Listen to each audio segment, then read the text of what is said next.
কি অবস্থা দেখো। এই সব কি করছো? চোর ধরেছি।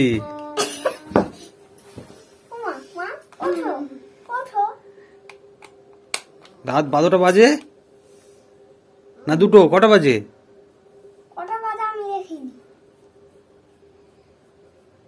এই দেখো, এই অবস্থায় তুমি মশারি টাঙাওনি, কিছু করনি।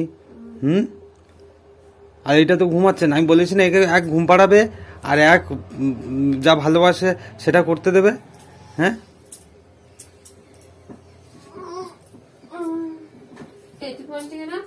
না তুমি আগে বলো, তুমি আগে বলো, এই এই মশারি না টাঙিয়ে কেন এরকম ভাবে শুয়েছো? হ্যাঁ, তুমি জানো না? কি রে, ওই দেখো ঢেকুর তুলছে আবার। ঠান্ডা লাগছে। ঘুম না পাড়ালে আমি কি করবো? ঘুম পাড়াতে হয় সবসময়? সবসময় ঘুম পাড়াতে হয়? সে ঠিক আছে, আমি বলছি মশারি না টাঙিয়ে আর এগুলো সব বন্ধ রেখেছো কেন? বন্ধ রেখেছো কেন?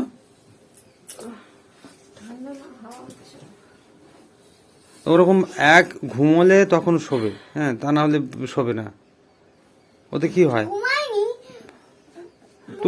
তুই তো কপালে হাত দিয়েছিলি, কি কি চিন্তা তোর অত? হ্যাঁ, আমি এমনি চোখের উপর হাত দিয়েছিলাম। কেন? এমনি ঘুম না এলে যদি এমনি শুয়ে থাকো তাহলে মাথায় বাজে বাজে চিন্তা আসে, ঠিক আছে? আমি বাজে বাজে চিন্তা মনে করিনি। তুমি বাজে চিন্তা কি জানো না তো, কিন্তু তোমার মার মাথায় আসে। আর এইগুলো এরকম ভাবে করে রেখেছো দেখো, হ্যাঁ, যেন মাঝরাতে, মাঝরাতে রয়েছো। দেখো দেখো, এই ঠান্ডা হাওয়া বলে তুমি এরকম বাইরে চকচকে ঝকঝকে সবুজ পরিবেশ, ফুলগুলো দেখো। আজ আমি সকালবেলা বলেছি যে এই ঝাড়টা একটু তোলো, বলে আজ কোনো ঝাড় তোলা হবে না। তুমি জানো, দেখো নি আজকে কেমন হাওয়া দিচ্ছিল। মেন ফেলে গেছে তো, আমি তো দেখলাম। চলে গেছে, কারেন্ট চলে যায়নি, মেন ফেলে গাছ ফাছ কাটা হচ্ছে সম্ভবত। তাহলে তুমি তো একটা গুছিয়ে করবে তো, গুছিয়ে মশারি টাঙিয়ে তবে তো বাচ্চাটাকে ঢোকাবে নাকি? হ্যাঁ, মশা টশা কামড় একে ঘুমাবো বলে শুইনি, ওই জন্য তো মশারি টাঙাই। ওটা তো খারাপ, যখন ঘুমাবে না শোবে কেন? ভাবি চলো, তুমি কি খেলতে যাবে? হ্যাঁ, খেলতে যাবে? মার সঙ্গে আমার একটা হিসাব আছে, ঠিক আছে? মার সঙ্গে আমি আলাদাভাবে কথা বলবো। তুমি খেলতে যাবে তো? যাও যাও, তুমি খেলতে যাও। আর তুমি ওঠো। আমি তোমাকে বলে দিচ্ছি, তোমার শরীর খারাপ, গা পিঠ ব্যথা করছে আর কোমরে বেশি ব্যথা, তাই তো? ঠিক বলেছি? কালকের বাসন মেজে আমার কোমর খুব ব্যথা।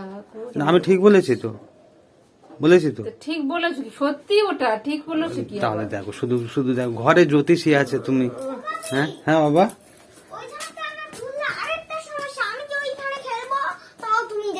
হ্যাঁ তুমি যাও, তুমি খুশি তো? কিন্তু চারপাশে তুমি দেখে খেলবে। হ্যাঁ, পোকামাকড় থাকে, ঠিক আছে?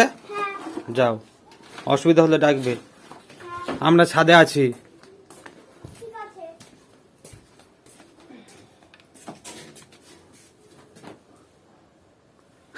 শরীর খারাপ, তুমি কি? সে তো আমি জানি, কিন্তু এরকম পরিবেশে শুয়ে থাকলে বেশি মন খারাপ করবে। চারিদিকে ঝাঁপ ফাঁপ ফেলে এরকম ভাবে কেউ শুয়ে থাকে? ঝাঁপ তো তোলা হয়নি, ও খেলতে যাক, আর এটা অবেলা, এখন শুলে শরীর আর বেশি খারাপ করবে। ছাদে যাবো, চলো, গল্প আছে, চলো। গল্প আছে? তোমার যখন বেশি শরীর খারাপ হবে তাহলে তুমি কি সেটা চাইবে? চাইবে না? আমি তো বললাম তো, দেখো, শরীর পিঠ ব্যথা, কোমর ব্যথা আর মাথাটা ধরে ধরে লাগছে তো, তাই তো? মাঝে মাঝে জল পিপাসা পাচ্ছে তো। আমি জানি তো, তোমার সব জিনিস আমার জানা আছে। আসো আসো আসো আসো আসো, ছাদে যাবো, মন ভালো থাকবে, চারপাশে গাছপালা দেখবে, মেঘলা পরিবেশ, কোনো রোদ নেই, কিছু নেই, চলে আসো। কই আসো। কি দেখো, আমরা ভূতের মতো বসবাস করি, লাইট মেরে মেরে দেখতে হচ্ছে। কটা খাতা নিয়ে ওকে কাজ দিয়েছিলাম, কাজগুলো চেক করতে হবে না? আমি কি শুধু ঘরে বসে বসে খাই আর ঘুমাই? কাজ আছে, কাজগুলো চেক করতে হবে তো, একটা জলের বোতল নেই। চলো। বিরক্ত হচ্ছ, তুমি বুঝতে পারবে না যে এরকম ভাবে থাকলে বেশি মন খারাপ করে। বিরক্ত হওয়ার কি আছে? এই লাইটটা এখানে রেখে দিচ্ছে। দেখো ঘরের মধ্যে ভূতের আড্ডায় যেন মানুষ আছে। দেখো দেখো বাইরে ঝকঝকে পরিবেশ, তোমার মন খারাপ করে কেন বলো তো? ইচ্ছা করে করে না তুমি এমন একটা পরিবেশ তৈরি করো যেখানে এমনি মন খারাপ করবে। বাপি তুমি খেলো একদম, হ্যাঁ বিন্দাস খেলো, কিন্তু জঙ্গলের দিকে গেলে ডাকবে, মনে থাকবে? জঙ্গলের দিকে বল গেলে ডাকবে। ও আবার চাদর পেতেছো?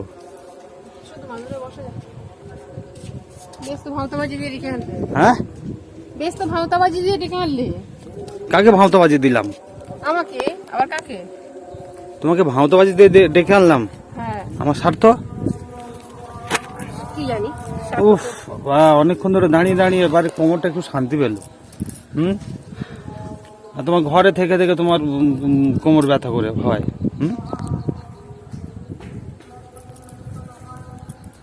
কিন্তু হাওয়া দিচ্ছে তো। হাওয়া তো থেমে গেছে। তুমি বলো বাইরের এই পরিবেশ আর তুমি ঘরে কি পরিবেশে ছিলে আগে বলো? শুধু মন খারাপ, শরীর খারাপ, তারপরে এই ভালো লাগছে না, ওই ভালো লাগছে না, এগুলো অনেক সময় কি হয় বলো তো, নিজের উপর নির্ভর করে। বাইরের পরিবেশ ভালো, কিন্তু যে পরিমাণ হাওয়া হচ্ছিল এখন হাওয়া নেই একদম। এইগুলো কি এখন চেক করবে? আমি বললাম যে তোমার সঙ্গে কথা আছে, হিসাব নেব কতগুলো বিষয়ে। হিসাব নেবে? হিসাব নেব না? তা নাও, হিসাব নাও। হিসাব তো তুমি সব সময় নাও। কিরে মাঝখানে আজকে এতই হাওয়া হচ্ছে, ও আমাকে নিজেই বলছে যে ওমা আজকে যখন হাওয়া থামবে তখন আমি খেলতে যাব। কি হয়েছে? ঠিক আছে তুমি খেলো। যাচ্ছি, তুই খেল। এই তাহলে এই হিসাবের খাতা নিয়ে বসেছো? এই কাজগুলো চেক করতে হবে তো, না হলে আবার সন্ধ্যাবেলা আবার কাজ করবে, তখন তো আবার ভুল করলে সেই ভুলটাই আবার করবে। দেখতে হবে না? কে দেখবে? তুমি দেখবে? আমি শেখাবো, ঠিক আছে? আমি অত ঘুরিয়ে ফিরে দেখবো। প্র্যাকটিস কে করাবে? আমি জানি ও কি পারবে না পারবে জানি। তুমি এবার রেগুলার সেগুলোতে তোমার প্র্যাকটিসে রাখতে হবে না? এমন বলছো যেন উদ্ধার করে দিচ্ছ ওই কাজগুলো করে। আর শেখাতে কি সময় লাগে তুমি জানো? কে শেখাবে? তাহলে যার যেটা কাজ, তুমি রুটিন ফলো করবে না? রুটিন দায়িত্ব পালন করো। আমি কি কিসের দায়িত্ব পালন করছি? হ্যাঁ, আমি মেসোর দায়িত্ব পালন করছি। তাহলে করবে তো, অত বলছো কেন? তুমি সব সময় কি বলো তো, একটু কি বলবে বলছিলে সেটা বলো। কি হিসাব নেবে বলছিলে, কি হিসাব নেবে তুমি জানো মানুষের মধ্যে ডিভোর্স কেন হয় জানো? ডিভোর্স কেন হয়? হ্যাঁ কেন বলো? কেন হয় তুমি বলো। বলো তোমার কি ধারণা শুনি। সারা দুনিয়ায় তো ডিভোর্স খুব জনপ্রিয় একটা ব্যাপার না? কেন হয় বলো? ডিভোর্স কেন হয় তুমি ভালো জানবে, তুমি বলো। তুমি জানবে না? তুমি কি পৃথিবীর বাইরে মঙ্গল গ্রহ থেকে এসছো নাকি? আমি যতটা জানি ডিভোর্স পুরুষদের জন্য হয়। পুরুষদের জন্য হয়? পুরুষ মানুষের জন্য ডিভোর্স হয়? তাই কেন? পুরুষ মানুষ কি করে? ডিভোর্স খুব ভালোবাসে? কারা দেয় সেটা তো আমি জানতে চাচ্ছি। কারা দেয়? পুরুষরা দেয়। পুরুষরা ডিভোর্স দেয়? ডিভোর্স হয় ওটা পুরুষদের কি মানে একচ্ছত্র ক্ষমতা নাকি? যে সেই ইচ্ছা করলে? তো বলছিলাম, তুমি বলো। আমি যেটা জানি আমি সেটা বলবো। তুমি ওরকম জানো মানে বেশিরভাগ 90% মহিলারা ওরকমই জানে। আর বুঝতে পারছো পুরুষ মানুষ কেন মানে এক পেশে হয়ে যায়, কোণঠাসা হয়ে যায়? ডিভোর্স হবে দুজনার। খোরপোশ দিতে হবে কার? পুরুষ মানুষের, ঠিক আছে? তাই কি না? পুরুষ মানুষের ডিভোর্স খোরপোশ দিতে হবে তার বলে সম্পর্কের জন্য 7 পাকে বাঁধা পড়লাম, ঠিক আছে? সম্পর্কের জন্য না, পরে ওই 7 পাকে বাঁধা মানে ওই গণ্ডির মধ্যে পুরুষ মানুষ ফেঁসে যায়, তাই না? তা নাহলে তুমি বলো কোন যুক্তিতে, মানে আমি জানি না, আমার তো কোনো অভিজ্ঞতা নেই ডিভোর্সের, তো পুরুষ মানুষ কেন তোমার টাকা পয়সা খরচ করবে, খরপোশ দেবে? পুরুষ মানুষ মেয়েকে বিয়ে করে নিয়ে তার নিজের বাড়িতে নিয়ে আসে তো। কেন? ছেলে মেয়ে তো সমান তো। তা ছেলে মেয়ে সমান হচ্ছে কোথায়? মুখে তো সবাই বলে সমান সমান সমান। তুমি মানো না? মানো না? মানলে কি হয়? পালন করছে কে? কে পালন করবে? পালন করছে কোথায়? কোথাও তো পালন হচ্ছে না ছেলে মেয়ে সমান। তাহলে তো ছেলেরা তো মেয়েরা তো ছেলেদেরকে বিয়ে করে তাদের বাড়িতে নিয়ে যেতে পারতো না?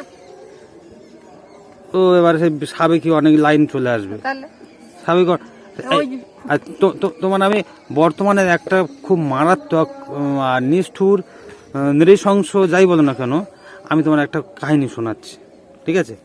কাহিনী শোনাচ্ছি, কাহিনী বলতে কি সত্যি কাহিনী, সত্যি সেটাই কাহিনী ভাবছি সত্যি কাহিনী নাকি তোমার মন গড়া কাহিনী? না, আমার মন গড়া তুমি কাহিনী। যেমন বলে আমি এই সব এই এটা গল্পটা শুনলাম, এই খবরটা এই দেখে আসলাম, মানে সেরকম আর কি। না, ওগুলো কোনো মন গড়া কাহিনী নয়, আমি সব সত্যি কথাই বলি।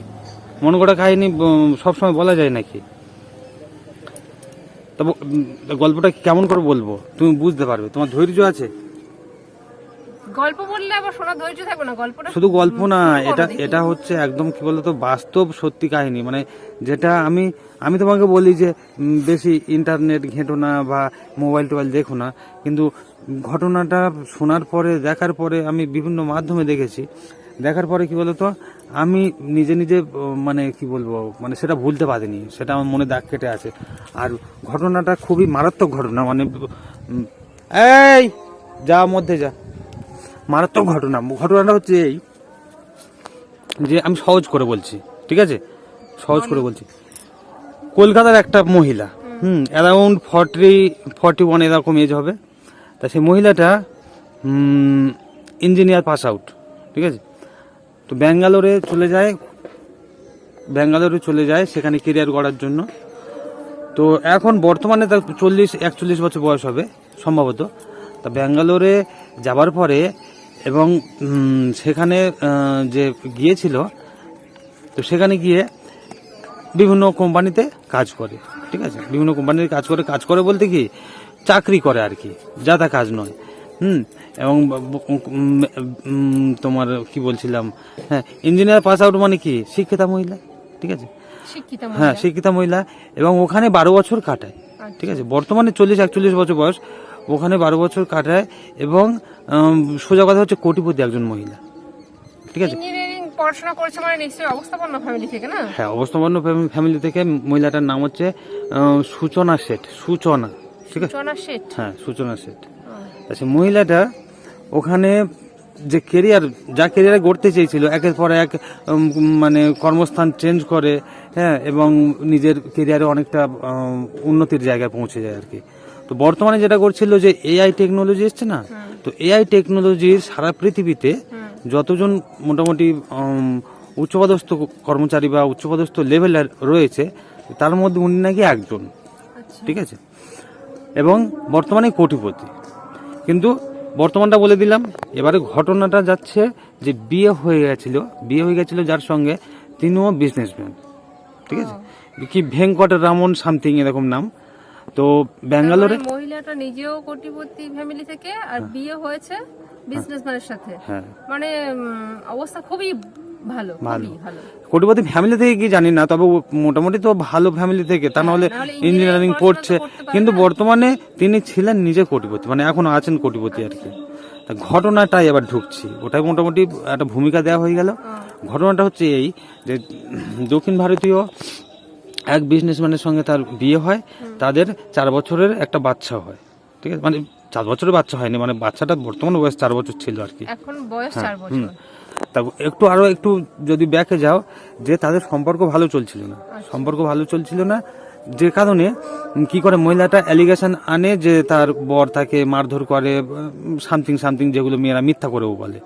তো এরকম করতে তো তার বর তো আইনের কাছে ফেঁসে যাবে না, তো তখন দুজনের মোটামুটি সহমতে ডিভোর্স হয়ে যায়, ঠিক আছে? ডিভোর্স হয়ে গেলে স্বাভাবিকভাবে 4 বছরের বাচ্চার দায়িত্ব কার ওপর পড়বে? মায়ের উপরে। মায়ের কাছে থাকবে। এবং মায়ের উপরে যখন পড়েছে, তখন বাবা সেটা মেনে নিয়েছে যে ঠিক আছে, হ্যাঁ, আমার কোনো আপত্তি নেই, মায়ের কাছে থাকবে বাচ্চা, কোনো আপত্তি নেই। এবারে সেই ওর বর আর কি এক্স হাজব্যান্ড ডিভোর্স তো হয়ে গেছে, তো তার উপরে প্রেসার আসে যে খরচ দিতে হবে, যেটা খরপোশ আর কি। সেখানে 20,000 টাকা এরকম আদালত থেকে হয়েছিল, তো ঠিক হয়েছিল। তো তিনি নাকি 60,000 টাকা দিতেন, যেহেতু বাচ্চাটা আছে। আচ্ছা, মানে যা মেয়ে হয়েছিল দাবি করেছিল তার থেকে 3 গুণ বেশি, 3 গুণ বেশি দিত। 60,000 টাকা দিতেন, যেহেতু বিজনেসম্যান আর ছেলে 4 বছরের ছেলে আছে। তো এই পর্যন্ত এবার মহিলা তার কাজে ব্যস্ত হয়ে গেছে, সে তার বিজনেসে ব্যস্ত হয়ে গেছে, সম্পর্ক ছাড়াছাড়ি হয়ে গেছে। বাচ্চাটা যেহেতু হচ্ছে নাবালক বাচ্চা, মায়ের কাছে আছে, শিশু মায়ের কাছে আছে। তো এই পর্যন্ত গল্প শেষ হয়ে যাওয়া দরকার ছিল, কেননা এখানে তো আর্থিক অসুবিধার কোনো ব্যাপার নেই, অভাবের কোনো ব্যাপার নেই, তাই না? কি রে, কি আওয়াজ হলো? তো এখানে অভাবের কোনো ব্যাপার নেই, আর্থিক অসুবিধার কোনো ব্যাপার নেই। আমি একটু হেলান দিয়ে বসে, তো এই পর্যন্ত গল্পটা শেষ হয়ে যাওয়া দরকার ছিল। কিন্তু ঘটনা হয়েছে কি, ঘটনা হয়েছে এখান থেকেই ঘটনা শুরু। কেন? হ্যাঁ, এখান থেকে শুরু। কেননা মহিলাটার মনে হয়েছে যে বাচ্চাটাকে আমি লালন পালন করছি, আমি দেখাশোনা করছি, আমি কষ্ট করছি, আর যার সঙ্গে সম্পর্ক নেই, যে আমার এক্স হাজব্যান্ড, ওর সঙ্গে তো কোনো আমার সম্পর্ক নেই, তাহলে ওকে পুরো জীবন থেকে ছিন্ন করতে হবে। ওই জন্য কি করে মহিলাটা বাচ্চাটার সঙ্গে বাবাকে দেখা করতে দেয় না। তখন বাবাটা আবার আদালতে যায়, আদালতে যাওয়ার পরে আদালত থেকে নোটিশ জারি করে যে বাচ্চাকে বাবার সঙ্গে দেখা করতে দিতে হবে শনি রবি 2 দিনের মধ্যে 1 দিন, এবং সময়সীমাও বরাদ্দ করে দেওয়া হয়। কিন্তু বাচ্চাটার বাবা তার সঙ্গে দেখা করতে পারে না। এ বিভিন্ন অজুহাতে, মানে সেই বাচ্চাটার মা আর কি, যে সূচনা শেঠ, বিভিন্ন অজুহাতে কি করে বাচ্চাটার বাবাকে আঘাত দেওয়ার চেষ্টা করে, বাচ্চাটার সঙ্গে দেখা করতে দেয় না। একজন বাবার কাছে কত কষ্টের, কিন্তু তারপরেও আবার সেই ভদ্রলোক কি করে আদালতে যায় এবং 2-1 বার দেখাও করে। এবং আইনের সহায়তায় যে বাবা ছেলের সঙ্গে দেখা করতে পারছে, এটা সে জেলাসিতে ভোগে যে আমার বাচ্চা, হ্যাঁ, আর ওই পুরুষ মানুষের সঙ্গে আমার কোনো সম্পর্ক নেই। হ্যাঁ, আগে যা ছিল এক্স, তো এক্স একদম মুছে ফেলতে চাচ্ছে। কিন্তু তা কি করে হয়, তোমার একটা বাচ্চা আছে, বাচ্চার তো 2জন অভিভাবক না, বাবা মা দুজনই। তো এই অবস্থায় কি হয়, মহিলাটা বিভিন্ন অজুহাতে বাচ্চার বাবার সঙ্গে বাচ্চাকে দেখা করতে দেয় না।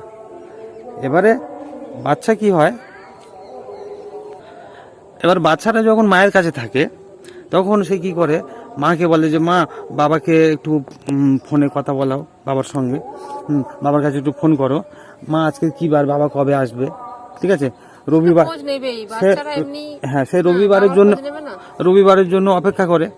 কিন্তু মাটা কি করে, যে যাতে না দেখা করতে পারে, মাটার ওটা খুব মানে জ্বলন হয় আর কি। আমার বাচ্চা আমার কাছে থাকবে, আমি লালন পালন করব, আমি এত কষ্ট করব, আর বাবা করবে। কিন্তু বাচ্চার দৃষ্টিভঙ্গিতে দেখেনি যে একটা বাচ্চা যখন যাকে কম কাছে পাবে তার কথা তো বেশি করে বলবে। তো এরকমই অবস্থায় মধ্যে সামথিং এরকম ঘটনা হয়।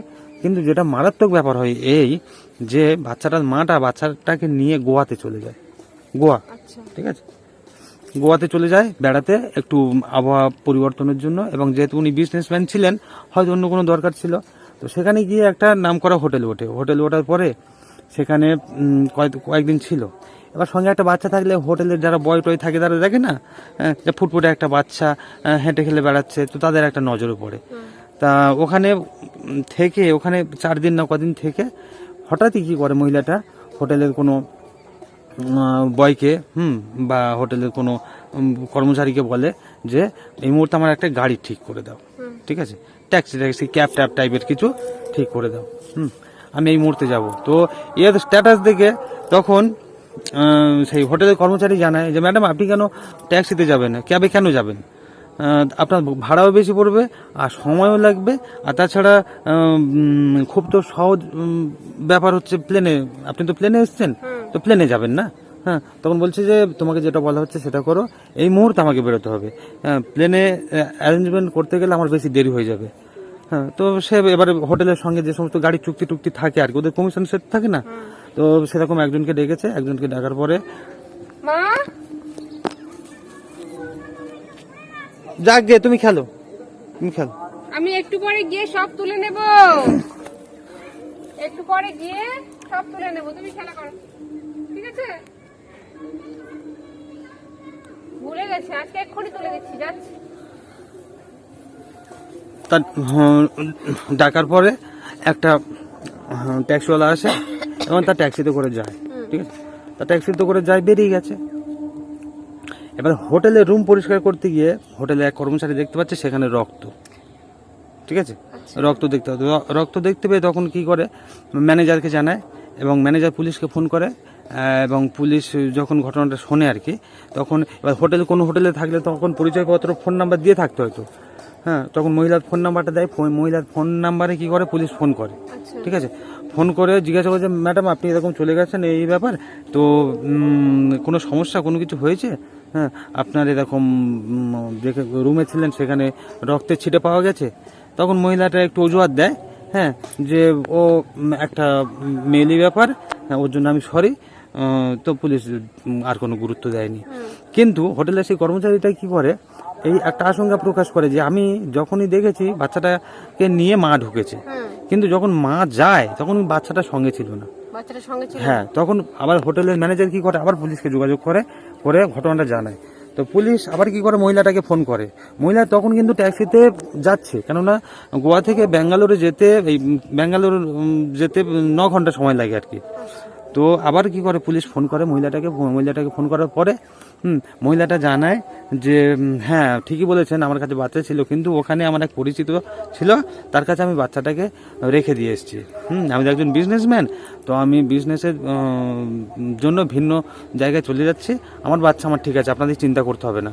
তারপরে দেখলো যে তার বাচ্চা 4 বছরের বাচ্চা, সে যখন বলছে, তো হ্যাঁ, এবারে হোটেলের সেই কর্মচারীটা, অনেক সময় হয় না এক একটা কর্মচারী সে আবার হচ্ছে গোয়েন্দা মানসিকতায় তাকে ভাবুক মনে হয়, সে তখন কি করেছে যে উনি যে ঠিকানায় বাচ্চাটাকে রেখে গেছে, তো সেই ঠিকানায় একটু খোঁজ করে দেখলে হয় না, পুলিশের কথাটা মনে ধরেছে, তা সেই ঠিকানা আবার ফোন করে মহিলার কাছে, মহিলার তখন একটা ঠিকানা দেয়, সেই ঠিকানায় গিয়ে পুলিশ জানতে পারে যে ওরকম কোনো ঠিকানা নেই। তখন পুলিশ একটু নড়ে চড়ে বসেছে, যে ঠিকানা দিয়েছে সেরকম কোনো ঠিকানা নেই, তাহলে বাচ্চাটা কোথায় আছে। ওরকম হয়ে যাওয়ার পরে পুলিশ সঙ্গে সঙ্গে কী করেছে, সেই ক্যাব ড্রাইভারের ফোন নাম্বার নিয়েছে, ক্যাব ড্রাইভারের ফোন নাম্বার নিয়ে তার সঙ্গে কথা বলেছে যে তুমি এখন কোথায় আছো, সে বললো যে এই লোকেশনে আছে, আর গাড়ি থেকে নেমে আসো, তোমার সঙ্গে কথা আছে। মহিলা যেন জানতে না পারে, তখন মহিলাটা ঘুমোচ্ছে, রাতের ঘটনা এটা। তো তাকে বললো যে তুমি এক কাজ করো, ওই মহিলা এখন কি করছে বলে, ঘুমোচ্ছে, তোমার আশেপাশে যে পুলিশ স্টেশন আছে সেখানে গিয়ে তোমার গাড়ি ঢুকিয়ে দাও, আর সেখানে গিয়ে ওই মহিলাকে চেক করতে বলো, হ্যাঁ, আর যদি তুমি এটা না করো তাহলে কিন্তু তোমার খবর আছে। এবারে সাধারণ একটা ট্যাক্সি ড্রাইভার সে কী করবে, সে কী করেছে, গাড়িটা নিয়ে তো গিয়েছে, গাড়ি নিয়ে যাচ্ছে। ওর মধ্যে একটা ঘটনা হয়েছে কি, এক জায়গায় নাকাবন্দি ছিল, মানে কোনো কারণে সেই রোড জ্যাম আর কি, তো সেখান থেকে যেতে গেলে 4 ঘন্টা লেট করতে হবে। তখন সেই ক্যাব ড্রাইভারটা বলছে যে ম্যাডাম আপনি এই পর্যন্ত যা ভাড়া হয়েছে দিয়ে দিন, আর এখানে স্থানীয় আশেপাশে এয়ারপোর্ট ছিল, বলে ওখানে আপনাকে নামিয়ে দিচ্ছি, আপনি প্লেনে চলে যান। বলে না আমার ট্যাক্সিতেই যেতে হবে। তো তারপর 4 ঘন্টা ওয়েট করেও সে ট্যাক্সি ছাড়েনি।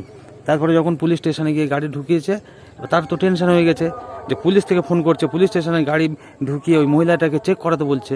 সে পুলিশ স্টেশনে গাড়ি ঢুকিয়েছে, গাড়ি ঢুকিয়ে আর সেখানে চেক করতে বলেছে। চেক করতে মহিলা তখনও পর্যন্ত একদম পুরো মানে স্বাভাবিক আর কি। তো দেখলো যে লাগেজগুলো ছিল, এগুলো কি বলে, এখন এগুলো সব আমার হচ্ছে শপিং করেছিলাম, সেই শপিং। তো যারা চেক করছিল তারাও দেখলো যে তেমন কিছু নেই, কিন্তু ওদিক থেকে পুলিশ টু পুলিশ ফোন করলে কথা হয়েছে, বলে দিয়েছে যে খুব ভালো করে চেক করবে, একদম পুরো ব্যাগ থেকে সব কিছু নামিয়ে। ব্যাগ থেকে যখন সব কিছু নামাচ্ছে, কি দেখতে পাচ্ছে, সে একটা বড় ব্যাগের মধ্যে তার সেই 4 বছরের বাচ্চাটা মৃত অবস্থায় প্যাক করা আছে। হ্যাঁ, বুঝতে পেরেছো? এগুলো বানানো গল্প না, এটা হচ্ছে সত্যি একটা ঘটনা। তো এই হচ্ছে কাহিনী। এবারে এটা সত্যি কাহিনী, ঠিক আছে? এবারে আমি তোমাকে এই ঘটনা কেন বলিনি, এরকম ইন্টারনেটে প্রচুর ঘটনা পাওয়া যায়, হ্যাঁ, যেগুলো জানার কোনো দরকার নেই। আমি এটা কেন বলছি, যেটা আমি যদি কাউকে না বলি আমার মনের মধ্যে ঘুরপাক খাচ্ছে ব্যাপারটা। তো তারপরে কি হলো, তাকে যখন পুলিশ স্টেশনে নিয়ে গেল, যখন জেরা করা হচ্ছে, তখন সে কি বলছে জানো? তখন সে বলছে যে আমার বাচ্চাটাকে আমি দেখি, সকালে ঘুম থেকে উঠে দেখি ও মারা গেছে। হ্যাঁ, আর সেই হ্যাঁ মারা গেছে, ঠিক আছে? কিন্তু এবারে সে এখনো পর্যন্ত তার বয়ান হচ্ছে এই, মানে আমি মারিনি, ঠিক আছে, এখনো বলে যাচ্ছে। হ্যাঁ এখনো বলে যাচ্ছে আমি মারিনি। হ্যাঁ, কিন্তু ঘটনা হচ্ছে এই, তাহলে ঘটনাটা ঘটলো কেন? আর একজন মা কি করে এটা করতে পারে? ঠিক আছে, এর ব্যাখ্যাটা কে দেবে?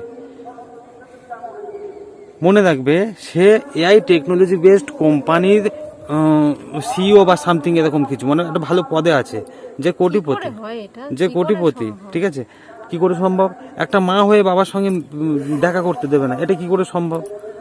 টাকা পয়সার কোনো অভাব নেই, আর্থিক দিক থেকে স্ট্রং আছে। দেখো, মা হয়ে বাবার সঙ্গে দেখা করতে দেবে না, সেটা হয়তো জেলাসিতে করতে পারে। কেন করতে পারে? হ্যাঁ, রাগে করতে পারে। রাগে মানুষের অনেক কিছু হয়, হ্যাঁ, একজনের প্রতি রাগে মানুষের, কিন্তু তাই বলে সে নিজের বাচ্চাকে সে ওরকম করবে? হ্যাঁ, কি করে হয়? এবং যেটা আর কি, একটা যখন মানে অস্বাভাবিক জিনিস না? পোস্টমর্টম যখন করেছে, তারপরে যেটা রিপোর্ট বেরোচ্ছে যে প্রথম ওকে শ্বাসরোধ করে মারে, ঠিক আছে, শ্বাসরোধ করে, মানে বালিশ টাইপের কিছু দিয়ে, হ্যাঁ, সে ঘুমোচ্ছিল, তাকে মেরে দেয়। এটা কি ভালো হয়েছে। আমি মোবাইল অত দেখি না, আমার ভালো হয়েছে। দেখা আমার উচিত জানারও না তো? দরকার নেই। এইসব গল্প মানে কি, যত জানবে শরীর অসুস্থ হয়ে যাবে, কি করে এইসব মানে। কিন্তু সত্যিটাকে তো মানতে হয়, কিছু কিছু জিনিস জানতে হয়। এবারে ব্যাপার হচ্ছে কেন করেছে, তাহলে মহিলাটা কেন করেছে এই এরকম একটা নৃশংস, শুনেই আমার মানে কি বলবো, আমার এখন যেন কেমন একটা হচ্ছে, এরকম একটা নষ্ট মহিলা, তার চেয়ে বড় হচ্ছে নিষ্ঠুর মা। মহিলা নষ্ট হতে পারে, তাতে কিছু যায় আসে না, কিন্তু একটা বাচ্চাকে যে মেরে দিল, এটা কেন দিল? তার মানে একটা বিষয় যখন মাথার মধ্যে ঘুরতে থাকে না, কি চিন্তা তুমি করো, 5 রকমের চিন্তা করো, 5 রকম চিন্তায় ডুবে থাকো, যখন একটা চিন্তা তোমার মাথার মধ্যে সবসময় ঘুরপাক খাবে, তখন সেটা কি হয়, নিজের বৈশিষ্ট্য থেকে মানুষের স্বাভাবিক যে চেতনা, বুদ্ধি, চিন্তা সবকিছু হারিয়ে ফেলে। এটা হচ্ছে তার একটা নিদর্শন। এবং মহিলাটা যেখানে উচ্চপদস্থ পদে রয়েছে, নিজে বিজনেসম্যান, আর্থিক কোনো অসুবিধা নেই, হ্যাঁ, শিক্ষিতা, তারপরেও কিন্তু এটা ঘটেছে। কি করে মানে, অনেক জিনিস থাকে দুনিয়া যার কোনো ব্যাখ্যা নেই, অনেক আকাশ থেকে পড়ার মতো। আকাশ পাতাল যাই ভাবো না কেন, এরকম কিছু করার নেই। কিন্তু আজ একটা ব্যাপার কি হচ্ছে না, আমি যেটা মনে করি যে অতি দ্রুতগতি আমাদের দুনিয়া হয়ে গেছে এই ইন্টারনেটের কারণে। বা এই যোগাযোগ ব্যবস্থা থেকে আরম্ভ করে খুব কুইক সব কিছু চেঞ্জ হয়ে যাচ্ছে। এর ফলে কি হচ্ছে বলো তো, একটা স্বাভাবিক যে ব্যাপার, ধরো একটা মানুষের জীবনে যা যা প্রয়োজন, হ্যাঁ, যেমন খাবার প্রয়োজন, খেলার প্রয়োজন, ঘোরার প্রয়োজন, হ্যাঁ, চিন্তা ভাবনার প্রয়োজন, চিন্তা করারও প্রয়োজন, আঘাতের প্রয়োজন, কষ্টের প্রয়োজন, সবকিছু তো আছে, সবকিছু নিলেই তো তবে মানুষের জীবন না। কিন্তু এখন কি হচ্ছে, এই ব্যালেন্সটা থাকছে না, সবকিছুর মধ্যে একটা যে ব্যালেন্সিং একটা ব্যাপার ছিল, এখন আর থাকছে না। এখন একটা পথে মানুষ এতটাই এগিয়ে যাচ্ছে যে জীবনের আর 5টা দিক থেকে তাদের চিন্তা ভাবনাও সরে যাচ্ছে, আর তাদের চেতনা, যুক্তি, বুদ্ধি, হ্যাঁ, পাপ পুণ্য কোনো কিছুর আর হিসাব থাকছে না। ওই জন্য তোমার জন্য আমি একটা ভালো গিফট এনেছি, বুঝতে পেরেছো? তা গল্পটার ওখানে শেষ নয়, আরও আছে। আমি জাস্ট শুধু উপরের মোড়কটা বললাম। তাহলে এরকম নিষ্ঠুর মহিলাও হয়, বুঝতে পেরেছো? এরকম নিষ্ঠুর মহিলাও হয়। হ্যাঁ, আর একজন এক্স হাজব্যান্ড, সে তো একসময় হাজব্যান্ড তো ছিল, তো একজন মানুষকে মানে শিক্ষা দিতে গিয়ে, মানে কি, তোমার কষ্ট দেব, ওটা কোনো যুক্তি হলো? নিজের বাচ্চাকে মানে তুমি অন্যকে শিক্ষা দেবে? আর যেহেতু মহিলা যেহেতু টেকনোলজির সঙ্গে যুক্ত ছিল না, স্বাভাবিক যেটা মাটি ঘেঁষা সম্পর্ক, মাটি ঘেঁষা যে হচ্ছে কি জীবনধারা, সেটা থেকে টেকনোলজির সঙ্গে সম্পর্ক যুক্ত ছিল, তো মহিলা হচ্ছে নিজেই হচ্ছে মানে মেশিন হয়ে গেছে, মেশিন মানসিকতা, এটাই ঠিক বলেছো। মানসিকতা মানে বাস্তবের সঙ্গে কোনো মিল ছিল, বাস্তবের সঙ্গে কোনো যোগসূত্র ছিল না, ঠিক আছে। তো এইরকম মেশিন না হলে এই কাজ কোনো মানুষ করতে পারে? এটাই হচ্ছে ব্যাপার। মানসিকতা হবে এরকম, আসবে না, মানুষের মানসিকতা তো এরকম আসবে না। আপি, তোমার খেলা হয়েছে না? আর একটু খেলে নাও।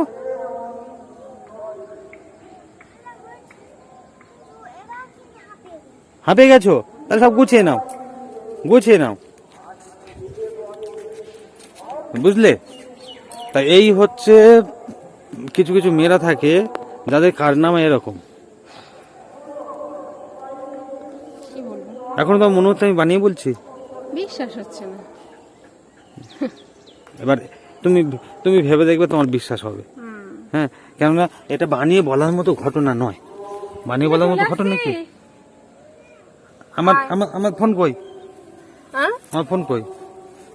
ফোনটা ওখানে রাখলাম তো, কোথায়? নিয়ে আসনি? ওই খেলা হয়ে গেছে ওর? হ্যাঁ। তা এই এই ঘটনা তুমি শুনেছো তো? এরকম হাজারো ঘটনা আছে, আমি তো জানি 200-250 এরকম ঘটনা। তো এখনকার এখনকার সময়টা এরকম চলছে গো, সেই এরকমই চলছে। কি করে সম্ভব, মানে এরকম বিশ্বাসই হচ্ছে না যেরকম। গুগলে সার্চ করবে সূচনা শেঠ, সার্চ করবে, আর তারপরে কীর্তি কাহিনীটা দেখবে। এমটু নিয়ে আসনি তুমি? আমি তাই ভাবছি তো, ফোনটা কোথায়? কি জানি, তোমার আমার জন্য এমনি শরীর অসুস্থ, আর এই কাহিনীটা তোমার জন্য শুনে আমি আমার একটা আরো বেশি শরীর খারাপ লাগছে। না না, কিছু শরীর খারাপ লাগবে না, কিছু কিছু জিনিস জানা দরকার। তোমার জন্য আমি একটা গিফট এনেছি, জানো? গিফট? হ্যাঁ, গিফটের গল্প তুমি আর বলো না। আমি সত্যি গিফট এনেছি। এই গল্পটা বললে ঠিক আছে, তাও শুনে একটা সত্যি কাহিনী জানা কালকে যাবে। দেবো, কালকে দেবো গিফট, আমি কালকে কালকে? দেবো। হ্যাঁ, আমি এনেছি কিন্তু, হ্যাঁ আমি এনেছি, কালকে দেবো। আর সে গিফট কি বলো তো?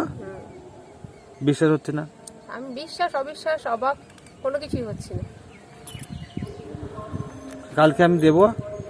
আর খুবই দামি গিফট, মানে সেটা যদি তুমি অ্যাকসেপ্ট করো আর নিয়ম মেনে চলো, তাহলে জীবন পুরো পাল্টে যাবে। যে যে তার সংস্পর্শ পেয়েছে, তার জীবন একদম পুরো কি ভিখারি থেকে রাজা হয়ে গেছে, বুঝতে পেরেছো? তাই? একদম। জীবন পরিবর্তন যদি করতে চাও, সেই গিফটটা সঠিকভাবে ইউজ করো। ঠিক আছে, দেখবো কালকে তুমি কি দেবো। কালকে আমি কি গিফট দেবো দেখবে, আর সেটা তুমি অ্যাপ্লাই করবে নিজের ওপরে, বুঝেছো? হাওয়া দিচ্ছে না? তা খেলা হয়ে গেল? মনে হয় তো চলে এসছে মাঠ থেকে, আওয়াজ পাচ্ছি না। যাও, তাকে নিয়ে এসো নাকি? তাকে নিয়ে এসো, একটু ছাদে বসুক। ও আসতে পারবে না? হ্যাঁ, ও তো ওপরে উঠতে তো বারণ করা হয়। তাহলে তোমার বিশ্বাস হলো না যে তোমাকে আমি একটা গিফট করতে পারি, তাই তো? হ্যাঁ, কি বিশ্বাস হবে? বিশ্বাস বিশ্বাস একটু রাখো, বিশ্বাস রাখতে হয়, ঠিক আছে? বিশ্বাস একটু রাখো। সবসময় আমি যেটা বলবো সেটা বানানো, আমি যেটা করতে বলবো সেটা ঠিক নয় এরকম মনে করো না। নেগেটিভ মাইন্ড তোমার, তুমি বড্ড বেশি নেতিবাচক চিন্তা ভাবনা করো। বাপরে বাপ। হ্যাঁ, এই এই কে এটা? তুই একা একা চলে এসেছিস হ্যাঁ উপরে? হ্যাঁ তো খেলা হয়ে গেছে? হ্যাঁ ভালো খেলেছিস? হ্যাঁ সব গুছিয়ে নিয়ে এসেছিস? হ্যাঁ, সব হ্যাঁ। আজকে কি মুড ভালো আছে নাকি? হ্যাঁ হ্যাঁ, দেখেছো আমি যা ভেবেছি, আজকে মুড ভালো আছে। হ্যাঁ মাফি, হ্যাঁ, ওইটার মধ্যে কি আছে? তুই দেখতে পেয়েছিস? দেখ, তোর মা আমার সঙ্গে এতক্ষণ কথা বলছে। ওটা আবার কখন নিয়ে আসলে তুমি? আমি তো দেখিনি। এইটা এইটা এটা হচ্ছে মার গিফট। মার গিফট? হ্যাঁ, তোমার হাত দিতে হবে না। মা মার গিফট? তা তুমি আমার জন্য কিছু আনোনি? তোমার জন্য তো আনি, এই দেখো, দেখে নাও। এটা আমার গিফট? হ্যাঁ, কি বলো? কি গিফট আর কি বলবো? কালকে খুলবে কিন্তু, হ্যাঁ মানে দিন ক্ষণ দেখে খুলতে হবে, ব্যবহার করতে হবে। দিনক্ষণ দেখে খুলতে হবে, কি কালকে আছে খুলবে। কি? আজকে খুলবে না, কালকের খুলবে। ভাবি, তোমার জন্য আনবো, ওটা মায়ের গিফট। কিন্তু ওই জন্য আমি করিনি যে আমার আনতেই হবে। আমি বলছি যে ওইটা কি আছে। ওইটা অন্যের গিফট দেখতে নেই, মা তোমাকে কাল দেখাবে, ঠিক আছে? আমিও তো দেখিনি যে কি আছে, কি বলবো। আমি তো বাপিকে জিজ্ঞেস করেছি, আমি কি তোমাকে জিজ্ঞেস করেছি? বাপি মনে হয় নিজের জন্য কিছু এনে আর ওই না না, সত্যি আমার জন্য না, তোমার জন্য। সারা জীবন কাজে লাগবে। নিজের জন্য না হলে তোর জন্য আনবে, আমার জন্য আনবে। সারা জীবন কাজে লাগবে, তোমার মাইন্ড ফ্রেশ হয়ে যাবে, নেতিবাচক চিন্তা ভাবনা আসবে না, ঠিক আছে? দেখো দেখো তুমি দেখো, তুমি যদি ফিনাইলের মতো আর বিশ্বাস হচ্ছে না। না না, সত্যি ওরকম ব্যাপার নয়। তুইও তোর মা সাপোর্ট করছিস। হ্যাঁ দেখ, এই তুই নিজে পড়ে দেখ, তুই নিজে পড়ে দেখ, তোর বাবার নাম লেখা আছে না মার নাম লেখা আছে, পড়ে দেখ। সহজ করে ধর। বাবার নাম না মার নাম আগে বল। নামটা কার লেখা রয়েছে? কার লেখা রয়েছে? নামটা পড়তে হবে না, কার নামটা, বাবার না মার আগে বল। আমার নাম পড়তে হবে না, নামটা কার নাম? এটা বাপির নাম না আমার নাম? এটা বাপির নাম না আমার নাম? হ্যাঁ, ও ও অন্যান্য লেখাগুলো দেখছে। হ্যাঁ দেখছি, ওইটা তো তোমার না। তাহলে সেটাই তো দেখতে বল। তুই অন্যান্য লেখাগুলো দেখছিস কেন? বেশি পাকা। আমার কাছে শিখে আবার আমার উপর মাস্টারি করবে। আমি না বুঝতে পারছি না, জানিস আমার কোমর কনকন করছে, কোমর ব্যথা করছে, কাল থেকে আমার কি হলো আমি বুঝতে পারছি না। দেখো, আর অন্ধকার ঘরের মধ্যে শুয়েছিলে কেন? ওই জন্য শুয়েছিলাম তো। অন্ধকার ঘরের মধ্যে শুতে নেই, ওরকম অন্ধকার করে শোয়। আগে মশারি টাঙাবে, একটু হালকা ডিম লাইট জ্বেলে দেবে, তারপরে শুয়ে থাকো। আর যাই খুশি করো না কেন, ঝাঁপটা ফেলে কারেন্ট নেই, মেন ফেলে দিয়ে গেছে, এখন কারেন্ট এসছে। তাহলে জানালার পর্দাগুলো 2-3টে স্তরে পর্দা আছে, একটা 2টো করে তুলে দাও, একটা বাইরে ফেলে রাখো। পোকামাকড় আসবে, অন্ধকারে কেউ শুয়ে থাকে কি রে? আর তুই মাথায় হাত রেখে শুচ্ছিস কেন? মাথায় হাত রেখে বাচ্চারা শোয় না, ঘুম পেলে ঘুমাবে, ঠিক আছে? না, ওরকম এমনি না, বড়দের দেখে কিছু নকল করতে নেই, বুঝেছো? মনে থাকবে? বাহ, চলো। এই ওর হাত পা ধুয়ে দাও। ওমা, আমার খাতা নিয়ে তুমি কি করছিলে? তোমার খাতাগুলো চেক করছিল, তুমি কি ভুল করেছো না করেছো। চেক করবো বলে নিয়ে এসেছিলাম। আচ্ছা, এই ওর খেলাধুলা করেছে, হাত পা ধুয়ে দাও। চলো চলো চলো চলো চলো চলো। ও